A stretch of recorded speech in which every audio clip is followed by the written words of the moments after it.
अजान का वक्त एक इनविटेशन है।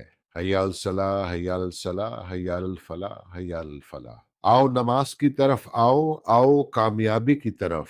अल्लाह रब्बुल आलमीन हर रोज हमें बुला रहे हैं। अजीब बात यह है कि हम दुनिया की हर इनविटेशन को सीरियस लेते हैं। शादी की दावत हो तो कैलेंडर चेक करते हैं, बिजनेस मीटिंग हो तो तैयारी करते हैं, किसी इंपॉर्टेंट शख्स का बुलावा हो तो वक्त निकाल लेते हैं। लेकिन रोज 5 मरतबा एक दावत आती है जो जमीन से नहीं आसमान से आती है। हय्या अल सलाह, हय्या अल सलाह, हय्या अल फलाह, हय्या अल फलाह। आओ नमाज की तरफ आओ, कामयाबी की तरफ आओ। बोझ की तरफ नहीं, ड्यूटी की तरफ नहीं, जिम्मेदारी की तरफ नहीं, कामयाबी की तरफ आओ। और मसला ये है कि हम कामयाबी की डेफिनेशन भूल गए। आज कामयाबी का मतलब ज्यादा पैसा, बड़ा घर, बड़ी पोजीशन, रिटायरमेट प्लान, लोगों की तारीफ।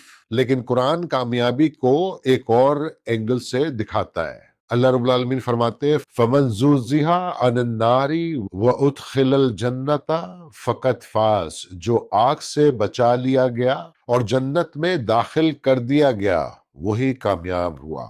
और ये कुरान की डेफिनेशन है, बाकी सब टेम्परेरी है। आज इंसान पूरी जिंदगी दुनिया की इनविटेशंस एक्सेप्ट करता रहता है। कैरियर बुला रहा है, मार्केट बुला रही है, एंटरटेनमेंट बुला रहा है, सोशल मीडिया बुला रहा है, हर तरफ आवाजें हैं, लेकिन अल्लाह रब्बुल आलमीन की दावत को अक्सर पोस्टपोन कर देते हैं। थोड़ी देर में, कल से, रिटायरमेंट के बाद, बिजनेस सेटल होते ही। लेकिन जिंदगी का सबसे बड़ा धोखा ये है कि इंसान समझता है कि उसके पास बहुत वक्त है। नूह अलैहिस्सलाम की कौम को भी दावत मिली थी, इब्राहिम अलैहिस्सलाम ने भी दावत दी थी, मूसा अलैहिस्सलाम ने भी दी थी और रसूल अल्लाह ने भी दी थी। और हर दौर में कुछ लोगों ने कहा अभी नहीं, क्योंकि मसला नॉलेज का नहीं था, मसला रिस्पॉन्स का था। अल्लाह रब्बुल आलमीन कुरान में फरमाते हैं, या अय्युहल्लज़ीना आमनू अस्तजिबुल्लाह वलिर्रसूली इज़ा दआकुम लिमा युहय्युकुम।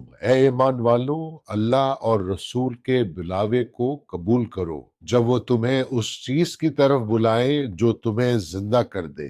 कि कितनी गहरी आयत है कि कुछ लोग चल रहे होते हैं लेकिन जिंदा नहीं होते, कुछ लोग कमा रहे होते हैं लेकिन जिंदा नहीं होते, कुछ लोग हंस रहे होते हैं लेकिन जिंदा नहीं होते। कुरान कहता है कि अल्लाह रब्बुल आलमीन की दावत रूह को जिंदा करती है। और इसीलिए जब इंसान कुरान से रिकनेक्ट करता है तो उसे लगता है कि वो वापस सांस लेना सीख रहा है। जब नमाज में खुशू आता है तो लगता है कि दिल वापस धड़कना शुरू हो गया है। जब अल्लाह